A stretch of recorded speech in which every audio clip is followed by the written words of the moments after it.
বসতে না বসতেই কানে ভেসে এলো কথাটা। আমার কি অপরাধ ছিল সেটা আগে বলো। তোমাকে বলতেই হবে আমার অপরাধটা কি। তাকিয়ে দেখি পাশে বসা ছেলেটি কানে হেডফোন লাগিয়ে মুখটা বাম দিকে রেখে কথাগুলো কাকে যেন বলছে। কাকে বলছে তখনও বুঝিনি, তবে বুঝলাম পরে। আমার অনুমান খুব ভুল না হলে গার্লফ্রেন্ডের সাথেই কথা বলছিল ফোনে। ছেলেটির বয়স কত হবে, বড় জোর 22 কি 23। গাল ভর্তি দাড়ি, মাথার চুল উস্কো খুস্কো। ঘটনাটা আজ সকালের। একটা বিশেষ কাজে আজ কোলাঘাটে যেতে হয়েছিল আমাকে। আপ মেদিনীপুর লোকালে উঠেছি।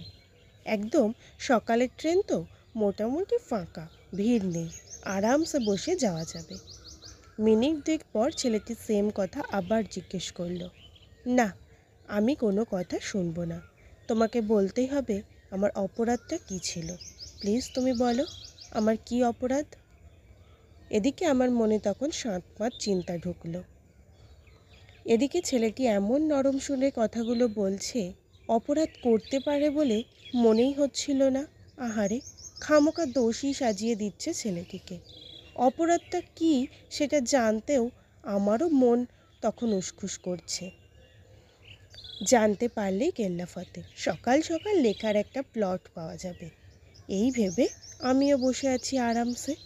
এদিকে ওই অনামুখ ছেলে আবার জিজ্ঞেস করে বসলো, তুমি বলবে কি আমি কি অপরাধ করেছি।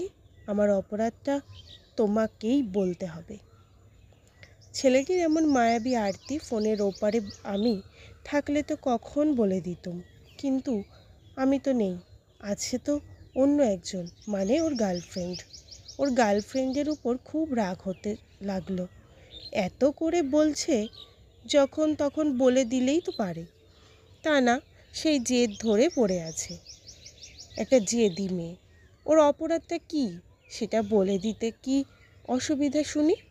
সকাল সকাল মেজাজ গরম করে দেয়।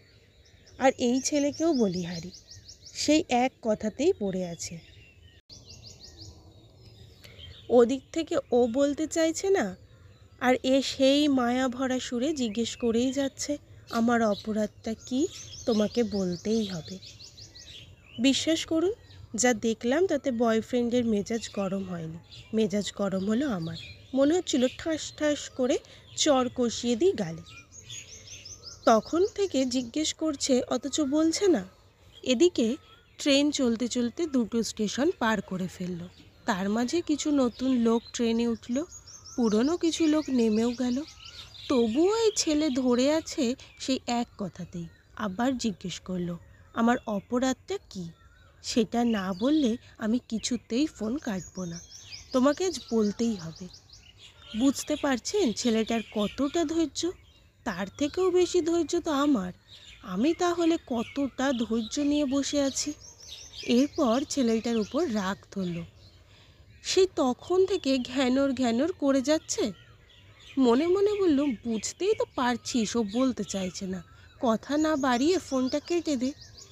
তা না, সেই এক কথা, আমার অপরাধটা কি, আমার অপরাধটা কোথায়। এই অপরাধ কি, অপরাধ কোথায়, এসব করতে করতে ট্রেন তখন দেউলি পৌঁছে গেছে। সেও বলবে না, এ তো ছাড়বে না। বাপরে বাপ, যেমন ঘ্যান ঘ্যানে বয়ফ্রেন্ড তেমন ঘ্যান ঘ্যানি গার্লফ্রেন্ড, দুটোই সমান। আমার একটা গল্প হলেও হতে পারতো। ট্রেন এগোচ্ছে, অথচ এরা সেই এক কথাতেই পড়ে আছে। না পেলাম একটা অপরাধীর গল্প, না হলো অন্য কিছু। কি আর করা যায়। অগত্যা পকেট থেকে মোবাইলটা বের করে তখন একটা সেলফি তুললাম। ছবিটা দেখে নিজেকেই অপরাধী বলে মনে হচ্ছিল। ভালো করে দেখতে গিয়ে দেখলাম আমার ছবিতে ওই ঘ্যান ঘ্যানে উল্টো মুখ ছেলেটার ছবিটাও এসেছে।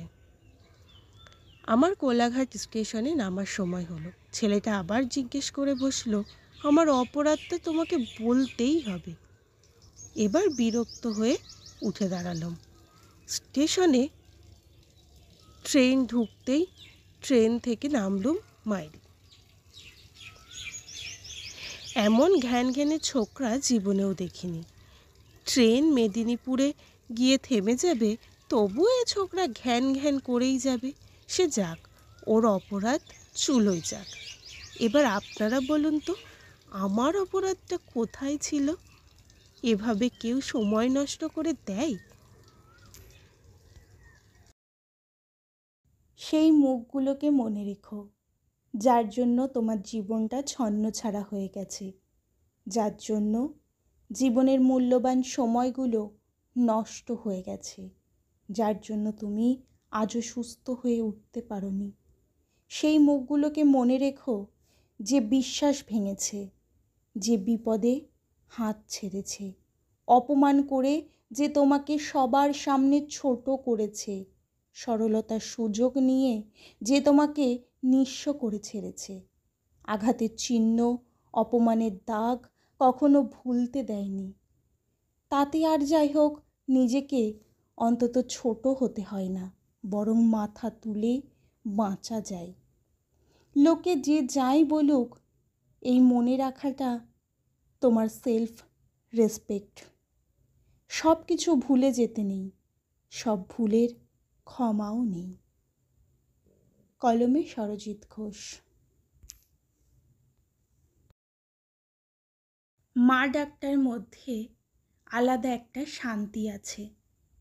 কোনো বাবা যখন তার মেয়েকে মা বলে ডাকে, তখন শুধু বাবার মধ্যেই নয়, মেয়েও তখন কত সহজেই মা হয়ে ওঠে। আমার একদম পাশে বসা ৮-৯ বছরের মেয়েটিও কি সুন্দরভাবে মায়ের দায়িত্ব পালন করছিল। ঘটনাটা আজকের। বিকেলের ট্রেনে ফিরছি, পাঁশকুড়া থেকে ভদ্রলোক উঠলেন, সাথে রয়েছে ফুটফুটে। সিট পেয়ে আমি বসলুম, আর আমার পাশেই বসলো ওরা। বাবা বসেই মেয়ের মাথায় হাত বুলিয়ে দিয়ে বলল, খিদে পেয়েছে মা? বাবাদের এই এক দারুণ স্বভাব, মেয়েকে মা রূপে সম্বোধন। এটা বোধহয় খুব সহজাত বৈশিষ্ট্য বাবাদের। বাবার কথা শুনে মেয়ে মাথা নেড়ে বলল, না, এখন খাবো না। কেন মা, তোমার খিদে পায়নি? মেয়ে কিছু বলছে না দেখে বাবা বলল, বুঝেছি, কি খাবে বলো। ঝালমুড়ি বিক্রেতাকে দেখে মেয়ে বলল, বাবা, ঝালমুড়ি খাবো। বাবা তৎক্ষণাৎ ঝালমুড়ি কিনে মেয়ের হাতে দিতেই মেয়ে বলল, তুমি নিলে না? উহু, আমার খিদে পায়নি। কে বলেছে তোমার খিদে পায়নি? দাঁড়াও, আমি তোমাকে খাইয়ে দিচ্ছি। না মা, তুমি আগে খাও, তোমার খিদে পেয়েছে না? খিদে পাক, আগে তোমাকে খাইয়ে দেব, তারপর আমি খাবো। এমন কথা শুনে মনে মনে ভাবছি, এ তো দেখছি একদম মায়ের মতো।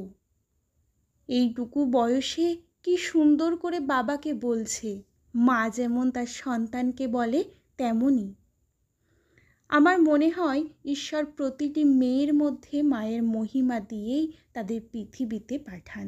তা না হলে ওইটুকু মেয়ের মধ্যে এমন স্নেহময়ী জননীর আবির্ভাব হয় কি করে?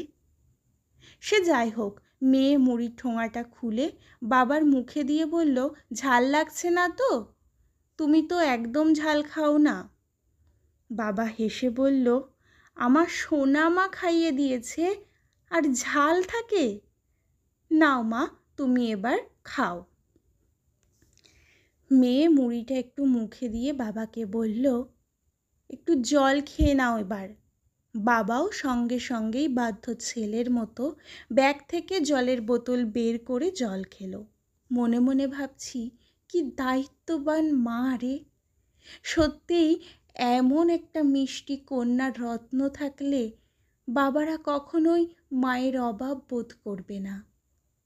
এমন একটা সুখের অনুভবে সারা জীবন বাবারা ভরে থাকবে। মায়ের মতো আপনার কেউ হয় নাকি? কলমে সরজিৎ ঘোষ।